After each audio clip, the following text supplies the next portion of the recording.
Good morning everyone. मेरे channel पे आपका स्वागत है। मेरा नाम है डॉक्टर विपुल कुमार गर्ग। मेरे यूट्यूब चैनल का नाम है डॉक्टर विपुल कुमार गर्ग ऑर्थोपेडिक्स। और मैं मेरे चैनल पे जो रोज़मर्रा ज़िंदगी में ऑर्थोपेडिक्स या हड्डियों रिलेटेड जो तकलीफ़ें होती हैं आम आदमी को, उसके बारे में चर्चा करता हूँ और उसके माध्यम से मैं लोगों की ज़िंदगी में कुछ परिवर्तन लाने का कोशिश कर रहा हूँ। अगर आपको मेरे वीडियो से कुछ भी आसानी मिलती है जीवन में या कुछ सीखने को मिलता है तो इसको लाइक करें, सब्सक्राइब करें और कमेंट बॉक्स में जो आपको जानना है उसके बारे में मेरे को पूछ भी सकते हैं। मैं मेरे टाइम के अनुसार उसको रिप्लाई आपको करूँगा। तो आज मैं जिस टॉपिक पे बात करना चाहता हूँ वो बहुत ही आम टॉपिक है। मैं हड्डियों का डॉक्टर हूँ। जब हड्डी टूटती है तो पेशेंट मेरे पास आते हैं, तो मैं उसके इलाज करने के लिए कभी कभी रॉड या कभी कभी प्लेट का इस्तेमाल हम करते हैं। ऐसे प्लेट या रॉड का इस्तेमाल हम करते हैं पेशेंट्स के लिए। तो मेरे को पेशेंट्स पूछते हैं, सर आप हमको ऐसा रॉड या प्लेट लगा दीजिए जो अंदर ही अंदर गल जाए, मेल्ट हो जाए या जिसको कभी भी निकालना ना पड़े। तो आज का मेरा वीडियो डेडिकेटेडली इसी के ऊपर है, जो आम आदमी सोचता है कि ये मेल्ट हो जाए और निकालना ना पड़े। तो हम शुरू करते हैं, आइए वीडियो। तो सबसे पहले हमको ये जानना पड़ेगा कि जो हम हड्डियों में डालते हैं, देखिए ये एक हड्डी फ्रैक्चर है, आप देख सकते हैं यहाँ जांघ की हड्डी टूटी हुई है दो टुकड़े में। जब ऐसी जांघ की हड्डी टूटती है तो हम उसको ऐसा रॉड डालते हैं। ये रॉड डाला हुआ है स्क्रू के साथ, तो ये वो रॉड है, ऐसी जो रॉड डाली हुई है शरीर के अंदर। कभी कभी हड्डी, ये देखिए जांघ की हड्डी ऐसी टूटती है, घुटने के बाजू में टूट गई है, इसमें रॉड नहीं डाल सकते, इसलिए इसमें डाली है प्लेट। ये प्लेट डाली हुई है। मैंने ये ऑपरेशन के कुछ वीडियो पहले भी मेरे चैनल पे अपलोड किया है, आप डिटेल में भी जाके देख सकते हैं ऑपरेशन थिएटर का वीडियो। तो कभी कभी हम डालते हैं रॉड, कभी कभी हम डालते हैं प्लेट। तो जो भी रॉड या प्लेट हम डालते हैं हर पेशेंट के लिए, चाहे वो इंडिया में हो, नुआपड़ा में, उड़ीसा में, इंडिया में, अमेरिका में, जर्मनी में, फ्रांस में, पूरे वर्ल्ड वाइड दो ही ऑप्शन है। या तो हम स्टील यूज करेंगे या तो हम टाइटेनियम यूज करेंगे। ये है टाइटेनियम, ये है स्टील। दोनों के वजन में भी काफी फर्क है।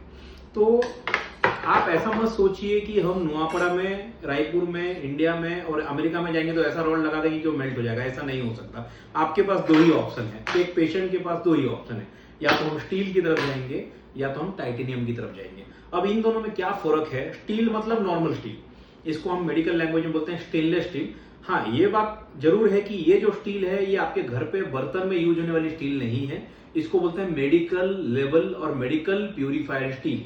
ये स्टील मेडिकल बॉडी में लगने के बाद जो रिएक्शन ना हो उस तरीके की स्टील है, उसको प्यूरिफाई की गई है मशीन में।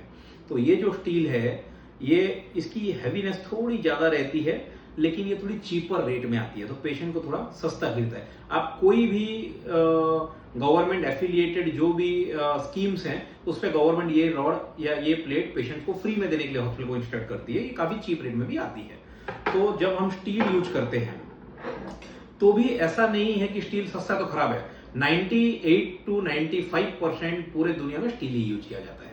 कभी कभी हम टाइटेनियम थोड़ा लाइट वेट होता है, खाली वेट का फर्क होता है।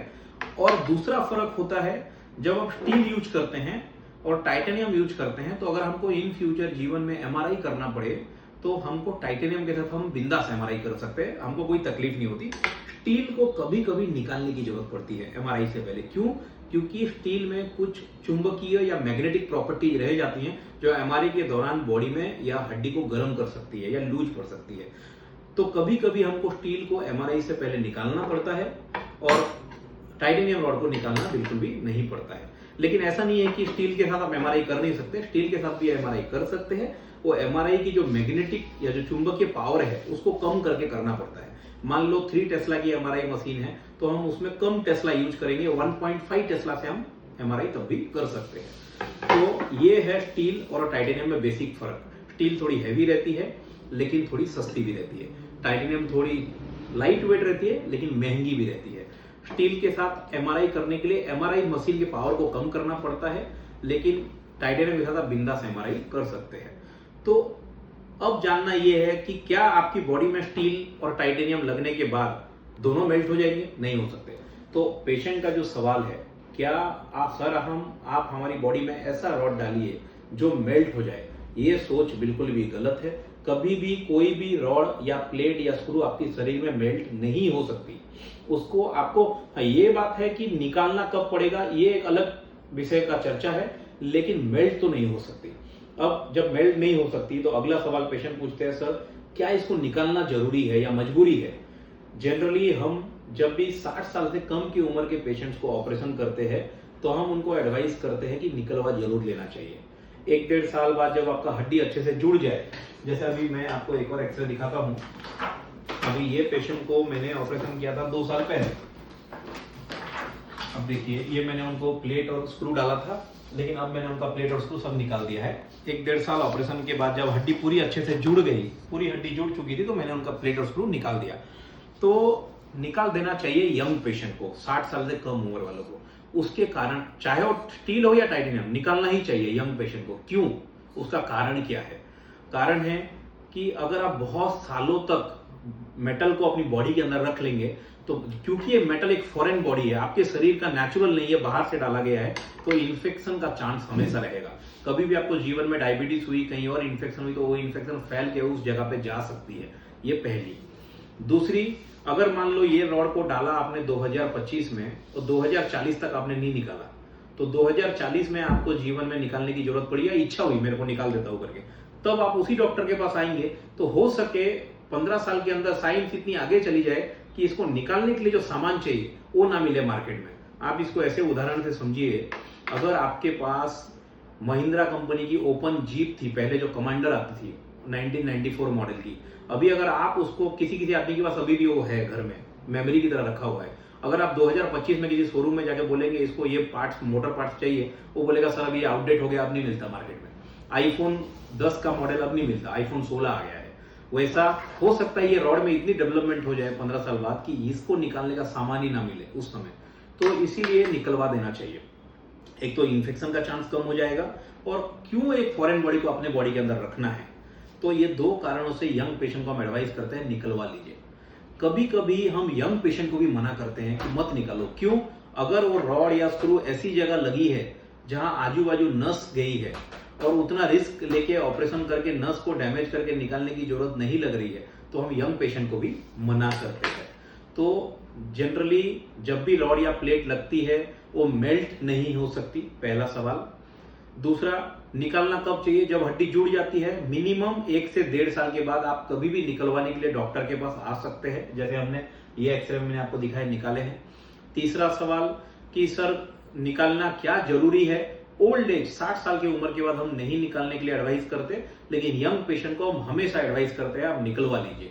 चौथा सवाल जो पेशेंट हर बार पूछते हैं, सर निकालने के बाद कितना दिन का बेड रेस्ट मेरे को करना पड़ेगा, या निकालने के बाद क्या परहेज करना पड़ेगा? निकालने के बाद कुछ दिन तक हम पेशेंट को बोलते हैं थोड़ा कम वजन डाल के चलिए, या पार्शियल वजन डाल के चलिए, या वॉकर या स्टिक का यूज करिए।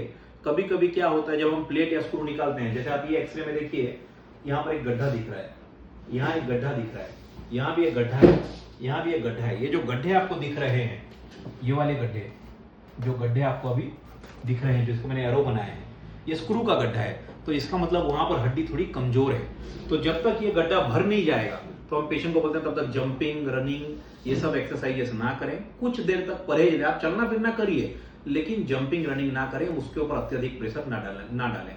खाली ये एक ही परहेज आपको लेना है। उसके बाद 1-1.5 महीने बाद जब ये हड्डी भर जाएगी, तो आप नॉर्मली सब काम कर सकते हैं। कभी कभी इसके बाद भी पेशेंट हमको पूछते हैं, सर मान लो मैंने नहीं निकाला, मेरे को 15 साल हो चुका है, मैं निकाला ही नहीं हूं, तो अब क्या कुछ तकलीफ थोड़ी होने वाली है? नहीं निकाला तो नहीं निकाला। जनरली नहीं निकालने से कुछ तकलीफ नहीं होती, अगर आपको फ्यूचर में भी कुछ तकलीफ ना हो। लेकिन जब कभी कभी पेशेंट आते हैं हमारे पास ऐसे एक्सरे के साथ है, ये देखिए, अब यहाँ पर ये पेशेंट का एक पुराना रॉड डला हुआ था, जो देखिए मैंने एरो बनाया, वहां रॉड ही टूट गई उनकी, ये रॉड टूट गई है। ये सालों पुराना रॉड था जिनको उन्होंने निकलवाया है। या कभी कभी आप देख सकते हैं, ये एक मेरे पास फोटो है, इसमें देखिए मैंने एरो बनाया, पेशेंट का प्लेट टूट गया यहाँ पर, ये देखिए ये गोल दिख रहा है, प्लेट टूटा हुआ है। तो कभी कभी प्लेट टूट सकती है, कभी कभी रॉड भी टूट सकता है। तो रॉड या प्लेट टूटने तक इंतजार ना करें, उससे पहले ही निकलवा लें। तो ये जो चीज हमने डिस्कस की, इसका मैं एक बार आपको कंक्लूजन बता दूं। जब पेशेंट हड्डी वाले पेशेंट, टूटे हुए हड्डी वाले पेशेंट हमारे पास आते हैं, हम रॉड या प्लेट का इस्तेमाल करते हैं, तो आप ये जान लीजिए एज ए रिश्तेदार या एज ए पेशेंट, जो भी रॉड या प्लेट आपको डाला जाएगा वो कभी भी मेल्ट नहीं हो सकता बॉडी में। अगर वो 60 साल के से ज्यादा उम्र का पेशेंट है तो रॉड या प्लेट ना निकाले तो भी चलेगा। यंग पेशेंट है तो निकालना ही पड़ेगा, निकालना ही चाहिए। अगर आपने नहीं निकाला तो कभी कभी रॉड या प्लेट टूट सकती है, इन्फेक्शन के चांस बढ़ सकते हैं। और ऐसा मत सोचिए कि हमने टाइटेनियम लगा लिया तो नहीं निकालेंगे जीवन भर यंग पेशेंट को। टाइटेनियम हो या प्लेट स्टील का हो या रॉड या टाइटेनियम का, आपको निकलवाना हमेशा चाहिए। ये हो गया फ्रैक्चर के बारे में। कभी कभी पेशेंट्स को हम स्पाइन में भी रॉड या स्क्रू डालते हैं। ये जैसे देखिए, ये कुछ स्क्रू हैं और कुछ रॉड है। इसको अभी मैं आपको एक एक्सरे दिखाऊंगा। हमने स्पाइन रीढ़ की हड्डी में ऑपरेशन की है और उनको ऐसा स्क्रू या रॉड डाला है, तो क्या इसको निकालना चाहिए? स्पाइन पेशेंट्स को जनरली हम मना करते हैं, मत निकालिए, क्योंकि उनकी एक तो रॉड टाइटेनियम की बनी होती है, स्टील की आती ही नहीं है। और कभी कभी क्योंकि इतना रिस्क लेके आप रीढ़ की हड्डी में यहाँ स्क्रू डालेंगे, ये वाली स्क्रू को आप यहाँ डालेंगे, आजू बाजू नस होती है, पैरालिसिस का भी चांस होता है, तो उतना रिस्क लेके निकालने की जरूरत नहीं है। अगर जीवन में कभी जरूरत पड़ा, कुछ ऐसा मेडिकल इंडिकेशन हुआ कि निकालना ही पड़ेगा, तब भले ही रिस्क लेके निकालेंगे। क्योंकि निकालने की भी प्रक्रिया जो होती है वो भी सेम डालने जैसी प्रक्रिया जैसी होती है। बेहोश करो, चीरा मारो, तो उतना रिस्क लेके स्पाइन के इम्प्लांट्स को हम जनरली नहीं निकालते हैं। तो जब भी हम रीढ़ की हड्डी का ऑपरेशन करते हैं, हम पेशेंट को बोलते हैं मत सोचो ही मत निकालने का, मत निकालो। तो जब हम लोग हिप रिप्लेसमेंट करते हैं, जैसे अभी मैं आपको एक एक्सरे दिखाता हूँ, ये देखिए, ये हिप रिप्लेसमेंट किया है, मतलब इनकी जान की हड्डी टूट गई थी, हमने उसको बदल के हिप रिप्लेस किया है। मतलब उनको ऐसा कप, ऐसा स्क्रू, ऐसा लाइनर, सब ऐसा डाला हुआ इधर। ये मेटल, जब ये मेटल की होती है चीजें, ये पॉलीइथिलीन, ये मेटल की चीजें बनी होती हैं, ये एक भी चीज स्टील की नहीं है। ये टाइटेनियम की है, उसके ऊपर हाइड्रोक्सी एपेटाइट कोटिंग है, ये टाइटेनियम स्क्रू है, ये हाईली क्रॉसलिंक पॉली है। तो ये सब लाइफ लॉन्ग आपकी बॉडी में रहने वाली है, इसको निकालने की जरूरत नहीं है। और वैसे भी अगर आप इसको निकाल देंगे, ये हम कब करते हैं? जब हमने आपकी हड्डी को निकाल के फेंका, उसकी जगह पे आर्टिफिशियल जॉइंट डाला। जब ये जॉइंट को डाल देंगे तो पेशेंट चलेगा कैसे? तो जब भी हिप रिप्लेसमेंट या नी रिप्लेसमेंट, जब हिप रिप्लेसमेंट या घुटना बदली का ऑपरेशन या जान की हड्डी का बदली का जब ऑपरेशन करते हैं, तब हमको निकालने की जरूरत है नहीं। हम सोचिए ही मत, ये है हिप रिप्लेसमेंट का इम्प्लांट, ये है नी रिप्लेसमेंट का इम्प्लांट। जब आप ये डाल देते हैं घुटने में या ये डाल देते हैं, निकालने का सवाल ही पैदा नहीं उठता। क्यों? क्योंकि ये कोबाल्ट क्रोमियम, जिंक्रोनियम, टाइटेनियम से बनी होती है, स्टील की बनी ही नहीं होती। तो आप भूल जाइए इसको, इसको निकालने की जरूरत नहीं है। स्पाइन के इम्प्लांट्स को भी जनरली निकालने की जरूरत नहीं पड़ती। अब रही बात टाइटेनियम और स्टील, फ्रैक्चर में यंग पेशेंट को दोनों निकालना चाहिए, ओल्ड पेशेंट को कुछ भी नहीं निकालना चाहिए। तो आप ये मत सोचिए, अभी मेरे पूरे वीडियो से आप ये निष्कर्ष मत निकालिए कि टाइटेनियम ही अच्छा है, टाइटेनियम ही डालिए, ऐसा नहीं है। अगर एक यंग पेशेंट है 20 साल का, उसकी हड्डी टूट गई, तो आप फाइनेंशियली कंस्ट्रेंड हैं या फाइनेंशियली उतने साउंड नहीं है, तो आप क्यों टाइटेनियम में एक्स्ट्रा पैसा खर्च करेंगे? आप स्टील लगाइए, 1 साल में हड्डी जुड़ जाएगी, निकलवा लीजिए। आपको तो टाइटेनियम भी निकलना ही था, स्टील निकलवा लीजिए। तो खाली एक बेनिफिट ये है इतना डिस्कशन करने के बाद, कि जो पेशेंट्स मेरे को 4 सवाल मुख्य पूछते हैं, कब निकालना, सबसे पहले निकालना मेल्ट हो जाएगी क्या? मेल्ट नहीं हो सकती। निकालना पड़ना, निकालना मजबूरी है क्या? अगर आपने हिप, नी, स्पाइन सर्जरी की है तो मत सोचिए। फ्रैक्चर की सर्जरी की है और 60 साल से कम की उम्र का पेशेंट है तो निकालना पड़ेगा। 60 साल से ज्यादा का उम्र का पेशेंट है तो निकालना नहीं पड़ेगा। कब निकालना पड़ेगा? 1-1.5 साल बाद, जब हड्डी पूरी जुड़ जाए। निकालने के बाद क्या परहेज करना पड़ेगा? कुछ दिन तक जंपिंग, रनिंग, एक्सरसाइज नहीं कर सकते। तो ये जो मेरा पूरा डिस्कशन था, होपफुली ये डिस्कशन से जो मेरा पेशेंट का जो डाउट है, आप लोग उसको समझ पाए होंगे कि कितने किस्म के ऑर्थोपेडिक सामान आते हैं, निकालना क्या जरूरत है कि नहीं है। ये वीडियो को आप उन लोगों के साथ शेयर कीजिए जिनकी बॉडी में या जिनके शरीर में हड्डियां रिलेटेड कोई भी इम्प्लांट लगा हो, तो उनको समझ में आएगा। अपने नज़दीकी डॉक्टर से कंसल्ट करें निकालने से पहले। अगर आपको मेरे वीडियो से कुछ भी सीखने को मिला है तो एक सब्सक्राइब और लाइक बटन जरूर प्रेस करें। आपके एक सब्सक्राइब बटन से, वो आपके लिए फ्री है सब्सक्राइब करना, लेकिन मेरे को उससे बहुत मोटिवेशन मिलता है कि मैं फ्यूचर में और ऐसे वीडियो बना सकूं। Thank you very much, good bye.